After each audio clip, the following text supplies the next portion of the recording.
medalist.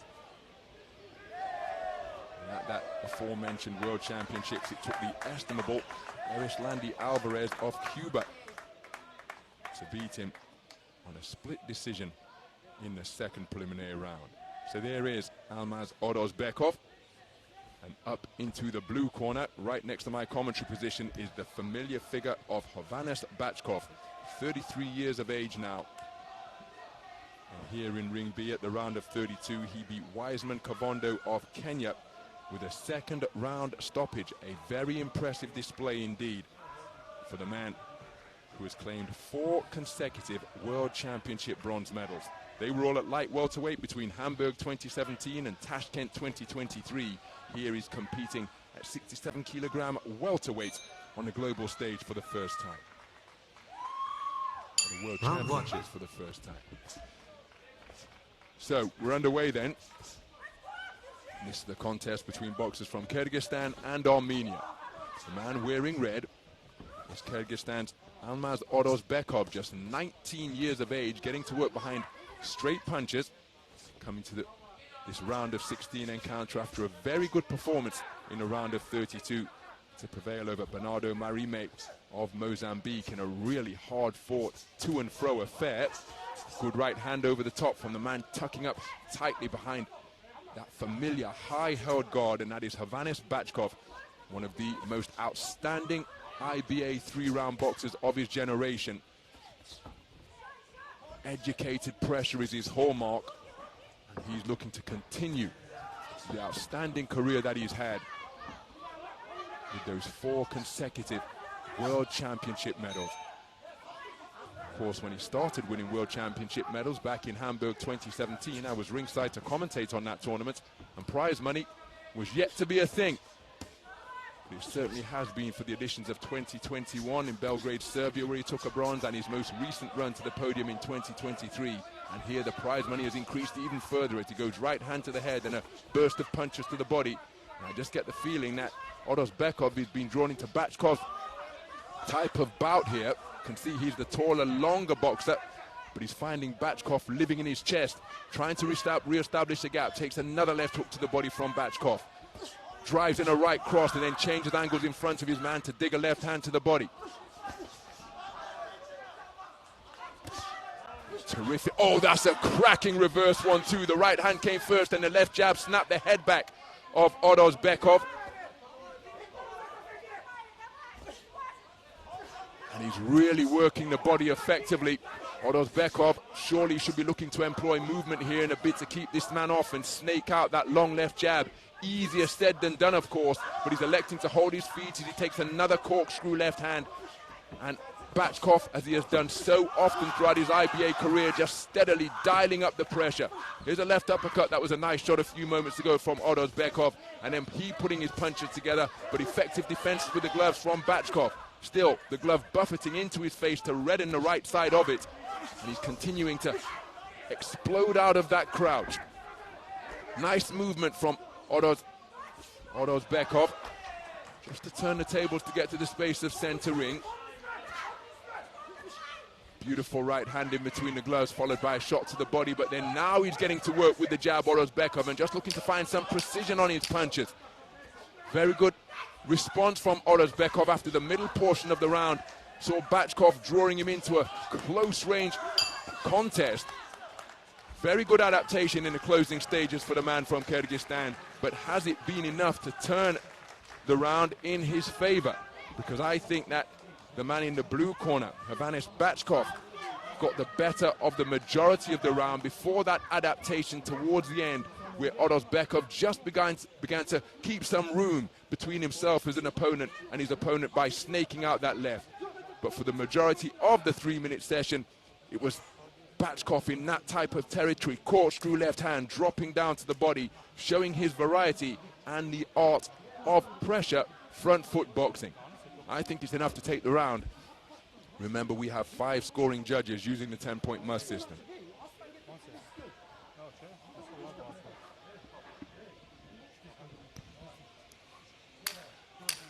Seconds out.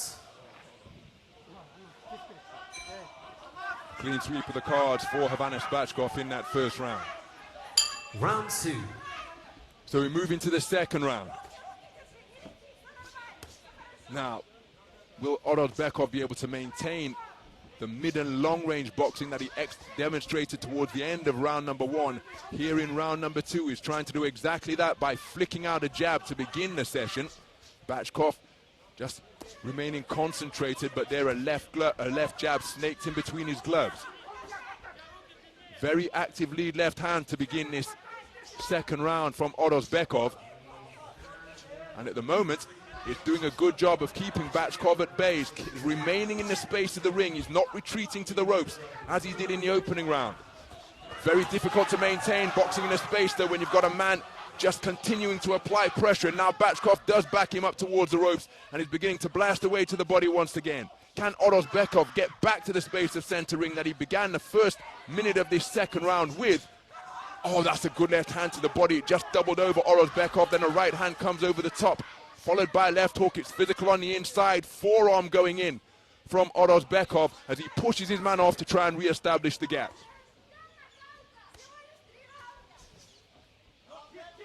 Again, looking to establish those long, straight shots to maintain some distance between himself and BACHKOV. But BACHKOV into his territory once again. Left hand successor, snapping the head back of OROZBEKOV. And now he's got him near the strands once more. Inconveniencing OROZBEKOV. His gloves are forced to touch down. And the action resumes. Now, BACHKOV losing his footing and almost coming into contact with a referee. Good left hook to the body again from BACHKOV. Nudging right hand over the top from OROZBEKOV.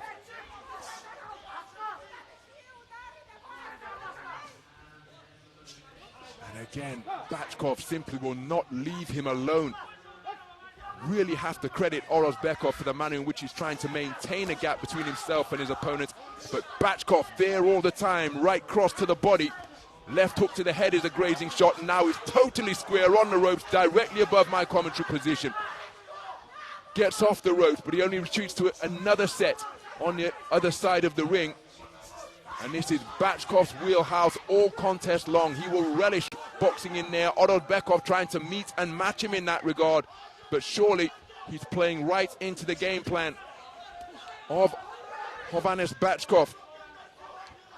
Tokyo Olympic bronze medalist down at lightweight. Remember, there's different or fewer weight divisions in the Olympic Games nowadays, so he had to make that invidious choice as to whether to come down or come up, and he dropped down in Tokyo to come away with another podium finish as an Olympic bronze lightweight medalist. And here he is up at welterweight and looking incredibly strong, conducting himself in his customary manner, getting into his territory and digging away with arcing punches to both head and body. Well, again, you have to credit OROZBEKOV. He made the adaptation at the end of the first round in a bid to try and maintain some space between himself and his opponent. Tried to begin the second round in that vein, but the more we got through it, the more he was able to grind his way into his preferred distance of Hovhannes BACHKOV. Again, I think it's enough to take the round, but OROZBEKOV certainly did better. From his perspective, he needs to convince 3 of the judges, because I don't think he's done enough to win it unanimously, but he perhaps does deserve a share of the round for the success that he was able to enjoy. But BACHKOV, again, once he gets into his range, is a very accurate punch picker. Seconds out. So BACHKOV has edged it on a 3-2 split. Judges 1 and 2 preferring the work of OROZBEKOV. And he just needed to do a little bit more, because now what that means is that BACHKOV leads 18 points to 20 going into the final round. If OROZBEKOV had been able to convince one more judge that he did enough in round number 2, then we would have 3 tied scores of 19 points apiece. But as things stand, we only have 2 tied scores of 19 points apiece, which means that OROZBEKOV needs a massive final round if he hopes to progress through to the quarter-final stage. So he knows the mission. We have IBA live scoring here. Nice right uppercut underneath and a right cross over the top. BACHKOV just keen to initiate a clinch, and look at the way he held onto the ropes to keep his man pegged against them.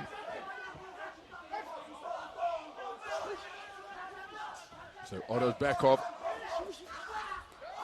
Being driven backwards after he enjoyed a good portion of the round. BACHKOV, such a competitive boxer, knew that he was put on the end of a good shot, so he goes in search of his get back. So what can OROZBEKOV do to try and make BACHKOV go backwards, be inconvenienced? Certainly possesses that in his locker, but his preferred mode of operation is to get on that front foot and test his opponent's mettle. So can OROZBEKOV keep the man away from him, push him back behind stiff, straight punches? Because right now BACHKOV is right where he wants to be, up close and personal with OROZBEKOV as the left hand gets through defenses to snap his head back. And it's another toe-to-toe bout at present, and this suits BACHKOV down to the ground. Right hook attempted around the corner, but BACHKOV so comfortable in this type of territory.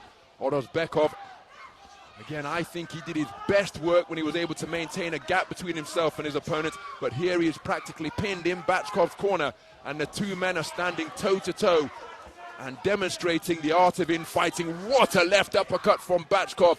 Good shots down to the body, and he's putting more leverage on them. There's a right hand over the top, landed with a bent elbow, and this is a terrific portion of the round for BACHKOV. Sustained pressure that lasted for around 20 seconds, getting the better of the exchange.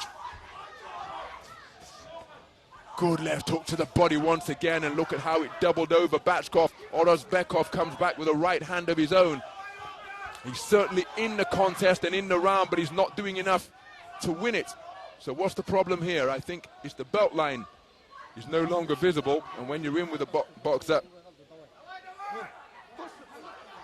like BACHKOV, who works the body so effectively, and you need to see that belt line to help determine whether a blow is fair or foul. So despite being in a commanding position, there has been no let-up from BACHKOV, putting punches together beautifully in the closing stages. OROZBEKOV trying to fire back, but the bell sounds to conclude round number 3, and that a very good display from the man in search of his 5th consecutive IBA World Championship medal here. 4 consecutive bronzes for Hovhannes BACHKOV down at light welterweight. Here he is up at welterweight, a new division, and he looks like the same guy, just a bigger, stronger version.